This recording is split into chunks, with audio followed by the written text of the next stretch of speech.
हमारे सभी दर्शकों को सादर प्रणाम। जय श्री कृष्ण। आज हम कुंडली मिलान में शुक्र के बारे में चर्चा करेंगे। शुक्र के कारण किस प्रकार से वैवाहिक समस्याएं होती है। यदि कुंडली मिलाते समय शुक्र की इस स्थिति को ना समझें तो समस्याएं बढ़ सकती है। आज हम बात करेंगे एक ऐसे विषय के बारे में जो सामान्य विषय है, लेकिन इस पर ध्यान देना बहुत आवश्यक है। एक बहुत पैसे वाली लड़की है, अच्छे परिवार से है। अच्छा का तात्पर्य हुआ ऊंचे परिवार से, और उसका विवाह कहीं साधारण परिवार में हो जाए। इस स्थिति में क्या होगा? वहाँ पर उसने बहुत विलासिता वाली वस्तुएं देखी है, और जिस परिवार में जाए वहाँ पर अगर वैसी सुविधाएं ना मिले तो स्थितियाँ खराब हो सकती है। दूसरी और प्रमुख बात, एक साधारण परिवार की लड़की और एक बहुत ऊंचा परिवार, उसका लड़का। लड़के ने एक बार विवाह तो कर लिया, लेकिन फिर बाद में मन में विचार आता है कि मैंने किस साधारण परिवार में शादी कर ली, या साधारण परिवार से लड़की लेकर आ गया। अब तो मुझे ये बिल्कुल भी पसंद नहीं। ऐसी स्थिति में भी वैवाहिक स्थितियाँ खराब हो जाती है। छोटी छोटी बातें जिसका कोई विशेष कारण नहीं होता है, और इसमें जिम्मेदार बनता है शुक्र, क्योंकि शुक्र विलासिता का कारक है। व्यक्ति की इच्छाएं बढ़ती रहती है, उससे उसके मन में विकार उत्पन्न हो जाते हैं, और उससे वैवाहिक समस्याएं खड़ी हो जाती है। जिस किसी व्यक्ति की कुंडली में आज जो योग बता रहा हूँ, उसकी कुंडली में इस प्रकार का योग हो तो वह प्रतिदिन उसकी इच्छाएं बढ़ती रहती है, और यदि उसकी इच्छाओं की पूर्ति ना हो तो वैवाहिक समस्याएं होती ही है। कुंडली में लग्न, पंचम, सप्तम और 12वां भाव, ये 4 भाव ऐसे हैं। यहाँ पर शुक्र की स्थिति बताऊंगा आज मैं इस वीडियो में। तो यहाँ पर लग्न जो है वह व्यक्ति स्वयं है, वहाँ पर शुक्र बैठा है तो व्यक्ति विलासितापूर्ण होगा ही। और पंचम में है तो यह बुद्धि है, वहाँ पर भी यदि शुक्र होगा तब भी व्यक्ति विलासी होगा। सप्तम भाव विवाह का भाव है, वहाँ पर भी यदि शुक्र है तो व्यक्ति अपनी पसंद के अनुकूल कार्य करने वाला होगा। और 12वें भाव में शुक्र बैठा हुआ है तब भी व्यक्ति विलासितापूर्ण होगा। उसके खर्चे बड़े बड़े होंगे और उसकी पूर्ति ना हो, या उसकी इच्छाएं भी बड़ी होगी, उसकी पूर्ति ना हो तो समस्याएं खड़ी हो जाती है। तो विवाह करते समय, कुंडली मिलान करते समय इस बात पर भी विशेष ध्यान देना होता है। एक लड़की और लड़का आज के समय में देखें तो दोनों ही नौकरी में हैं, और मान लीजिए लड़की लड़के से ज़्यादा कमाती है। ऐसी स्थिति में ईगो की प्रॉब्लम भी आती है, अभिमानी हो जाते हैं, और वहाँ पर भी समस्याएं खड़ी हो जाती है। यदि लड़का बहुत ज़्यादा संपन्न परिवार से है और लड़की साधारण परिवार से है, तब भी वहाँ पर बहुत बड़ी बड़ी समस्याएं खड़ी हो जाती है। तो आप यहाँ पर कुंडली देखें, और कुंडली में लग्न, पंचम, सप्तम और 12वें भाव को विशेष तौर से देखें। और यहाँ पर शुक्र बैठा हुआ है मिथुन, तुला और कुंभ राशि पर, अर्थात 3, 7 और 11 नंबर अंक पर बैठा हुआ है। आगे नक्षत्र भी बता रहा हूँ, पूरा ध्यान से सुनेंगे तभी समझ पाएंगे। चाहे शुक्र लग्न में बैठा हो, चाहे शुक्र पंचम में बैठा हो, चाहे शुक्र सप्तम में बैठा हो, चाहे शुक्र 12वें भाव में बैठा हो, इन चारों भावों में कहीं पर शुक्र बैठा हो, अकेला बैठा हो, और 3, 7, 11 नंबर अंक पर ही बैठा हो। 3 का मतलब मिथुन राशि, 7 का मतलब तुला राशि, 11 का मतलब कुंभ राशि।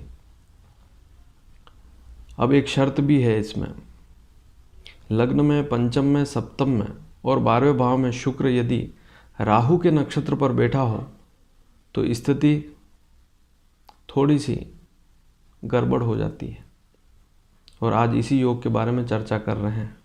तो राहु के नक्षत्र कौन कौन से हैं?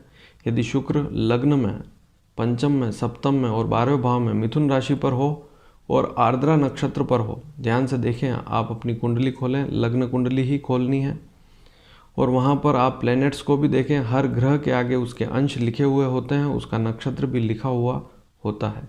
यदि आपके पास कंप्यूटराइज कुंडली है तब तो आपको अवश्य ही मिल जाएगा। शुक्र जहाँ पर लिखा हुआ है उसके आगे राशि अंश कला विकला लिखे हुए होते हैं और उसके आगे उसका नक्षत्र भी लिखा हुआ होता है कि शुक्र इस नक्षत्र पर है।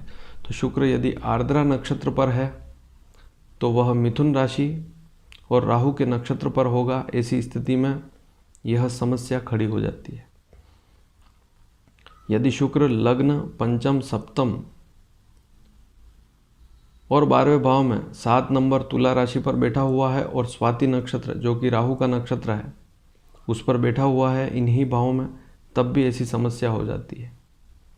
और तीसरी और प्रमुख राशि कुंभ राशि, लग्न में, पंचम में, सप्तम में या 12वें भाव में कुंभ राशि हो और शुक्र वहाँ पर शतभिषा नक्षत्र पर बैठा हो, तब ऐसी स्थिति बन जाती है। हालांकि शुक्र लग्न में 3, 7, 11 अंक पर बैठा हुआ है तो व्यक्ति की यदि दशाएं अच्छी चल रही है तो बहुत ही संपन्न होता है, उसके कामकाज भी बहुत अच्छे होते हैं। यदि स्त्री है, लड़की है, तब भी उसकी स्थिति काफ़ी अच्छी होती है, लेकिन उसकी विलासिताएं बढ़ जाती है। यदि शुक्र पंचम भाव में 3, 7, 11 नंबर अंक पर बैठा हुआ है और आर्द्रा, स्वाति, शतभिषा इन नक्षत्रों पर ही है, ऐसी स्थिति में भी व्यक्ति की आर्थिक स्थिति काफ़ी अच्छी होती है, लेकिन मस्तिष्क में, कहने का तात्पर्य, शौकीन होगा, विलासितापूर्ण होगा और ऐसी स्थिति में वैवाहिक स्थिति खराब हो जाती है। तीनों वायु प्रधान राशियां हैं, मिथुन, तुला और कुंभ तीनों वायु प्रधान राशियां हैं। लग्न में हो, पंचम में हो, सप्तम में हो, 12वें भाव में हो और इन राशियों पर ही शुक्र बैठा हो तो वैवाहिक स्थिति गड़बड़ हो सकती है और उसका कारण है विलासिता, इच्छाओं की पूर्ति ना होना, जो फैसिलिटी चाहिए वो ना मिलना। लड़का बड़े परिवार से है, अर्थात बहुत पैसे वाले परिवार से है, लड़की साधारण परिवार की है, एक बार तो विवाह कर लिया लेकिन फिर बाद में वह उसे नापसंद वाली स्थिति बनती है। और यदि लड़की की कुंडली में इस प्रकार का योग है तो उसकी इच्छाएं बहुत ज़्यादा होगी और यदि पति उसकी इच्छाएं पूर्ति नहीं कर पाया तब भी छोटी छोटी बातों पर कलह वाली स्थिति होगी, क्योंकि उसे फैसिलिटी चाहिए। शुक्र अगर प्रबल है तो व्यक्ति को विलासिता चाहिए, उसको सारी सुख सुविधाएं चाहिए। यदि ना मिले तो ऐसी स्थिति में समस्याएं खड़ी हो जाती हैं। और विशेषकर शुक्र मिथुन राशि पर 3 नंबर अंक पर आर्द्रा नक्षत्र में हो, 7 नंबर अंक तुला राशि पर स्वाति नक्षत्र में हो, 11 नंबर अंक पर शुक्र बैठा हो इन्हीं भावों में बैठा हो और शतभिषा नक्षत्र पर हो, तब ऐसी स्थिति बन जाती है। और जिसकी कुंडली में इस प्रकार का योग बनता है वही व्यक्ति बहुत ज़्यादा शौकीन होगा। और मैंने आपको बताया कि शुक्र यदि लग्न में है, पंचम में है, ऐसी स्थिति में अगर उसे योग कारक दशाएं लगी हुई है या दशाएं अच्छी चल रही है तो व्यक्ति बहुत ही ज़्यादा संपन्न भी होता है और उसकी इच्छाएं भी बहुत ज़्यादा होती हैं। क्योंकि लग्न में मिथुन राशि का शुक्र हो, तुला का हो तो मालव्य योग बनता है, राजयोग कहलाता है। कुंभ राशि का हो तो भाग्येश होकर लग्न में बैठा हुआ, यह स्थिति भी बहुत अच्छी होती है। लेकिन इन नक्षत्रों पर शुक्र 6 डिग्री 40 कला से 16 डिग्री 40 कला के बीच में होगा और यहाँ पर शुक्र की कुमार 12 डिग्री तक कुमार अवस्था और 12 डिग्री से 16-40 डिग्री तक युवा अवस्था होती है। तो 12 डिग्री से 16-40 के बीच में शुक्र है तो और ज़्यादा युवा अवस्था होने के कारण शुक्र बहुत ज़्यादा प्रबल होगा।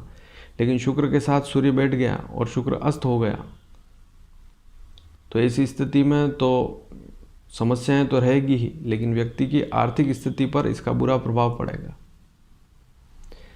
7वें भाव में शुक्र 3, 7, 11 नंबर पर है, 12वें भाव में शुक्र 3, 7, 11 नंबर पर है। ऐसी स्थिति में यदि उस व्यक्ति को दशाएं अशुभ चल रही है, क्योंकि सप्तम भाव में शुक्र अकेला बहुत ज़्यादा नुकसान करता है, वैवाहिक स्थिति को खराब करने की पूरी कोशिश करता है। 12वें भाव में भी शुक्र जो है वह 3, 7, 11 नंबर पर है तो व्यक्ति के खर्चे बढ़ जाएंगे और उससे वह दुखी हो जाएगा।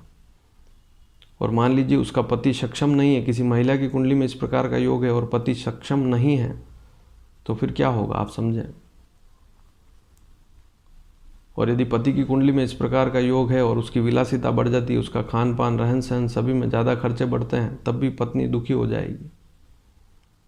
तो सप्तम में और 12वें भाव में शुक्र है तो व्यक्ति की आर्थिक स्थिति भी कमज़ोर हो सकती है। लेकिन लग्न में शुक्र इन राशियों पर है, पंचम में है, तो व्यक्ति की आर्थिक स्थिति अच्छी होगी यदि उसकी दशाएं भी अच्छी चल रही है।